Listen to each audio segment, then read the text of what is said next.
નમસ્કાર દોસ્તો, સ્વાગત છે આપણું ગુજ્જુ મોટિવેશન લાઈફમાં। ગરુડ પુરાણ વિશે આપણે બધા જાણીએ છીએ। ગરુડ પુરાણ હિન્દુ ધર્મના 18 મહાપુરાણોમાંથી એક છે, જેને કોઈ સંબંધીના મૃત્યુ પછી ઘરે વાંચવું અથવા સાંભળવું મહત્વપૂર્ણ છે।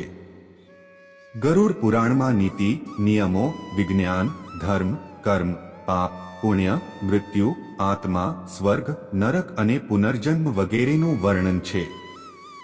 આજે આપણે ગરુડ પુરાણના 3જા અધ્યાયની વાત કરીશું, અને તમારે ગરુડ પુરાણના પ્રથમ અને બીજા અધ્યાયનો વિડિયો જોવો હોય તો આ ચેનલ પર મૂકેલો છે, એ પણ તમે જોઈ શકો છો।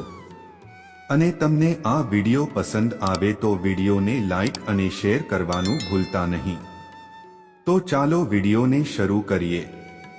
ભગવાનના કહેવા પર ગરુડજીએ એમનાથી નિવેદન કર્યું કે હે પ્રભુ, આખા માર્ગને પાર કરીને જીવ જ્યારે યમલોકમાં પહોંચે છે તો ત્યાં જઈને કઈ યાતનાઓ ભોગવે છે, હવે તમે મને એ બતાવો। ગરુડજીના આ પ્રશ્ન કરવા પર ભગવાન નારાયણ બોલ્યા કે હું તને આદ્યોપાંત આનું વર્ણન કરું છું। આ નરક વર્ણન એવું છે જેને સાંભળીને મારા ભક્ત લોકો પણ ધ્રુજી જાય છે અને તું પણ ધ્રુજી જઈશ। હે ગરુડ, બહુગીતીપુરની આગળ 44 યોજનના વિસ્તારનો મોટું ભારે ધર્મરાજનું નગર છે। યમપુરમાં પહોંચીને જીવ હાહાકારપૂર્વક બરાડા પાડે છે। એના આ પ્રકારના બૂમો પાડવાને સાંભળીને યમપુરમાં રહેવાવાળા ધર્મધ્વજ નામના દ્વારપાલ એના વિષયમાં ચિત્રગુપ્તથી જીવના બધા શુભ કર્મોને કહે છે। એના પછી ચિત્રગુપ્ત જઈને એ પ્રાણીના શુભ કર્મોને ધર્મરાજથી નિવેદન કરે છે।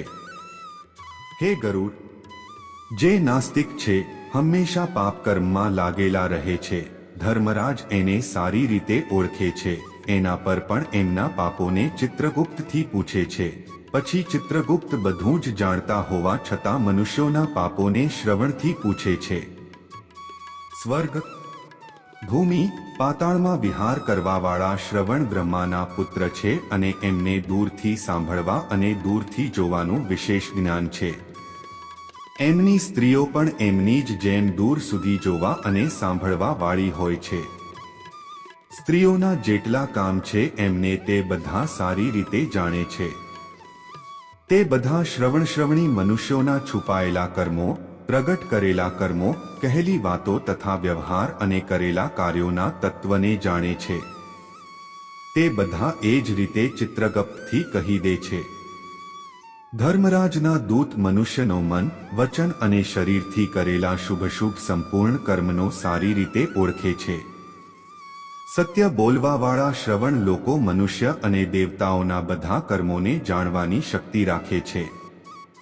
તેથી તે બધાની વાતો ધર્મરાજથી કહી દે છે। પરંતુ વ્રત, દાન તથા સત્ય વગેરે વ્યવહારોથી જે ભક્ત મનુષ્ય એમને પ્રસન્ન કરે છે, એમના માટે તેઓ સ્વર્ગ અને મોક્ષને આપવાવાળા છે।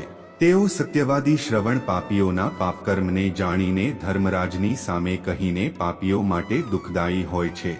સૂર્ય, ચંદ્રમા, વાયુ, અગ્નિ, આકાશ, ભૂમિ, જળ, હૃદય, આત્મા, યમ, દિવસ, રાત્રિ, બંને કાળની સંધ્યા અને ધર્મના મનુષ્યોના આચરણને જાણવાવાળા હોય છે। ધર્મરાજ, ચિત્રગુપ્ત, યમરાજ, શ્રવણ અને સૂર્ય વગેરે દેવતા છે। આ શરીરમાં રહીને બધા પ્રકારના પાપ અને પુણ્યને જોતા રહે છે। આ પ્રકારે યમરાજ પાપી મનુષ્યોના પાપો અને દુર્ગુણોને સારી રીતે જાણીને એ પાપી જીવને બોલાવીને પોતાનું ભયંકર સ્વરૂપ અને પ્રભાવ બતાવે છે। તે પાપી પ્રાણી દંડ હાથમાં લઈને ખૂબ લાંબા શરીરવાળા ભેંસની ઉપર બેઠેલા યમરાજના ભયંકર સ્વરૂપને જુએ છે। એમના પ્રલયકાળમાં મેઘની સમાન ગર્જન છે, કજ્જલ પર્વતની સમાન ઊંચું અને કાળું શરીર છે, જે વીજળીની સમાન ચમકવાવાળા શસ્ત્રોને ધારણ કરેલા છે। તેઓ 32 ભુજાઓવાળા છે। એમનું શરીર 3 યોજન વિસ્તૃત છે, બાવલીના સમાન વિશાળ નેત્ર છે, જેમના ભયાનક દાંત અને મુખ, લાલ નેત્ર અને લાંબી નાસિકા છે। કાળ, જ્વર, વ્યાધિ વગેરેની સેના સહિત મંત્રી ચિત્રગુપ્ત પણ ભયાનક આકૃતિના છે અને એમની સાથે યમરાજની સમાન આકૃતિવાળા યમદૂત લોકો પણ અત્યંત ભયાનક ગર્જન કરે છે. એ યમરાજને જોઈને ભયભીત થઈને તે પાપી પ્રેત હાય કહીને પોકારે છે અને દાન ધર્મ ન કરવાથી તે પાપી જીવ ફરીથી બૂમો પાડે છે. આમ બૂમો પાડે છે અને પોતાના કર્મોને વિચારીને પસ્તાતાઈને એ જીવથી ચિત્રગુપ્તજી યમરાજની આજ્ઞા સંભળાવે છે કે અરે પાપીઓ, મૂર્ખા, તમે લોકોએ અભિમાથી પ્રવૃત્ત થઈને કેમ પાપને એકઠું કર્યું છે? કામ, ક્રોધ અને પાપીઓની સંગતિથી ઉપાર્જિત આ દુઃખ આપવાવાળા પાપને તમે કેમ કર્યા છે?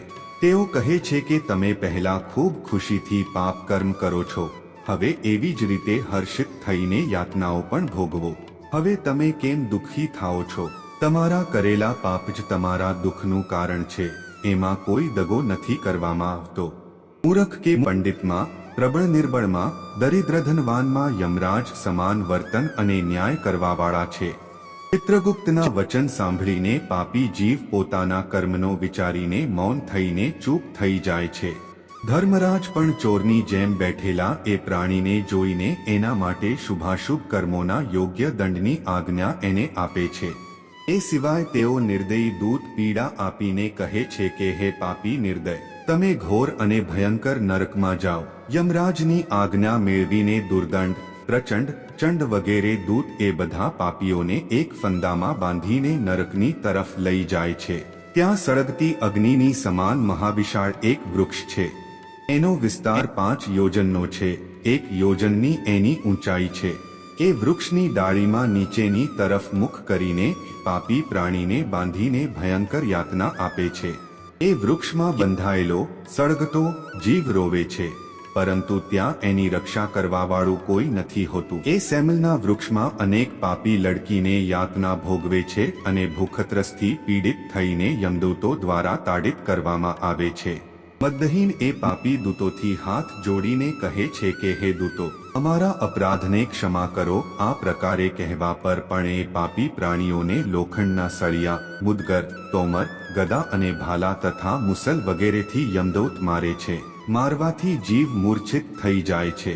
એમને આ પ્રકારે મૂર્છિત જોઈને યમદૂત લોકો આ પ્રકારે કહે છે, હે પાપી, દુરાચારી, તમે આવા દુષ્ટ કર્મો કેમ કર્યા છે? તરસ્યાને પાણી પીવડાવવું, ભૂખ્યાને અન્ન આપવું વગેરે સરળ કામ તમે કેમ ના કર્યા? અડધું ઘાસ પણ તે ક્યારે કૂતરાઓ અને કાગડાઓને દાનના રૂપમાં નથી આપ્યું, ના તો ઘર પર આવેલા અતિથિને સત્કાર અને ના તો પિતૃઓનું તર્પણ કર્યું છે. હે જીવ, પોતાની યાતના છોડાવવા માટે ના તો તે ક્યારે અન્નદાન ના કર્યું, જેનાથી તારે આટલી યાતના ના ભોગવવી પડે, ના તો તે સાધુઓની સેવા કરી, એનાથી પોતાના કર્મોના ફળને ભોગવ, જેના કારણે તે અધર્મને સંચિત કર્યો છે. આથી યમરાજની આજ્ઞાથી દંડ ભોગવો. હરિ ભગવાન જ અપરાધના ક્ષમા કરવાવાળા છે. અમે લોકો તો એમની આજ્ઞાથી દંડ આપવાવાળા છીએ. આમ કહીને તે નિર્દયી થઈને તાડવાનું પ્રારંભ કરે છે. સળગતા અંગારાના સદૃશ તાડવાથી તેઓ નીચે પડી જાય છે. એમના પડવાથી પાંદડાઓની જેમ શરીર કપાઈ જાય છે અને જીવોને વૃક્ષની નીચે રહેવાવાળા કૂતરા ખાય છે. એનાથી તે પાપી રોવે છે. રોઈ રહેલા જીવના મુખથી ધૂળ ભરીને દોરડાઓથી બાંધીને મુદગરોથી મારે છે અને શૂળોથી પીડા આપે છે. એના પછી જેમ લાકડી ચીરવામાં આવે છે, એવી જ રીતે કોઈ પણ પાપીને આરીથી ચીરીને 2 ભાગ કરવામાં આવે છે. કોઈને પૃથ્વી પર સુવડાવીને કુહાડીઓથી ટુકડા ટુકડા કરવામાં આવે છે. કોઈનું અડધું શરીર જમીનમાં દાડીને એના માથામાં તીરથી મારે છે અને કોઈને નિર્મમ થઈને કોલ્હીમાં નાખીને ઈંખની સમાન તળે છે. કેટલાક જીવ સળગતા અંગારા સહિત અડધી બળેલી લાકડીઓને ચારે તરફથી એકઠી કરીને લોખંડના ગોળાની સમાન તપાવવામાં આવે છે. કોઈને ઉકળતી ઘીની કડાઈમાં, કોઈને ગરમ તેલની કડાઈમાં નાખીને પકોડાની જેમ અહીંથી ચલાવવામાં આવે છે. કોઈને માર્ગમાં મતવાળા હાથીની આગળ નાખી દેવામાં આવે છે. કોઈને હાથ પગ બાંધીને નીચે લટકાવવામાં આવે છે. કોઈને કૂવામાં ફેંકવામાં આવે છે. કોઈ પર્વતથી ફેંકવામાં આવે છે. કોઈને કીડાઓના કુંડમાં ડૂબાડવામાં આવે છે અને કોઈને કીડાઓથી કરડાવવામાં આવે છે.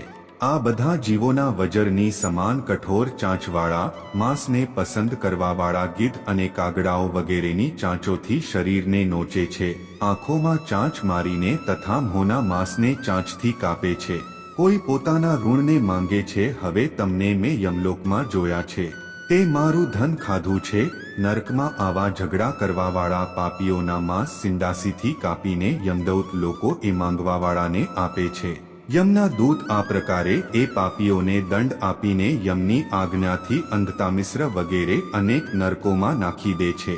નરકોમાં તો અનેક પ્રકારના દુઃખ ભોગવવા જ પડે છે, પરંતુ એ સેમલ વૃક્ષની નીચે જે પીડા આપવામાં આવે છે તે મુખથી પૂરી રીતે વર્ણિત નથી કરી શકાતી. હે ગરુડ, 84 લાખ નરક છે. એમાંથી અત્યંત ઘોર અને કષ્ટ આપવાવાળા મુખ્ય 21 છે.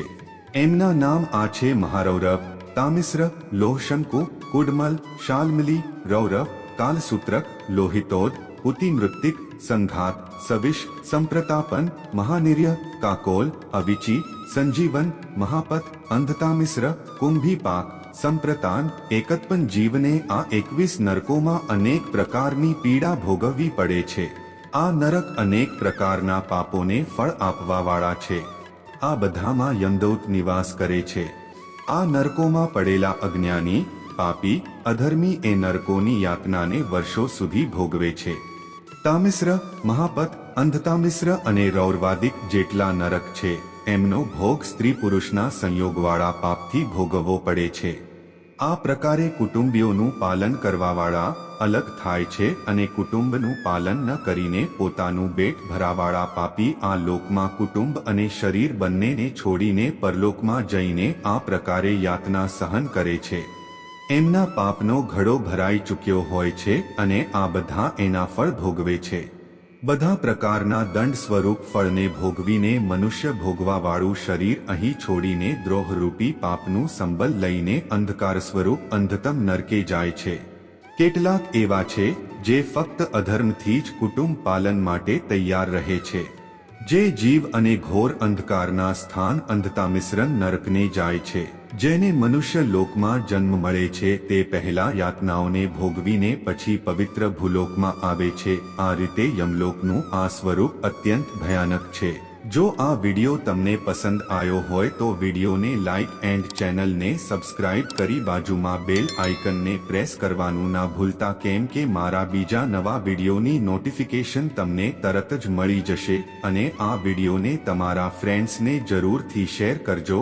અને આ ચેનલ પર બીજા પણ વિડિયો મૂકેલા છે તો એ વિડિયોને જોવાનું ના ભૂલતા. જય હિન્દ, જય ભારત.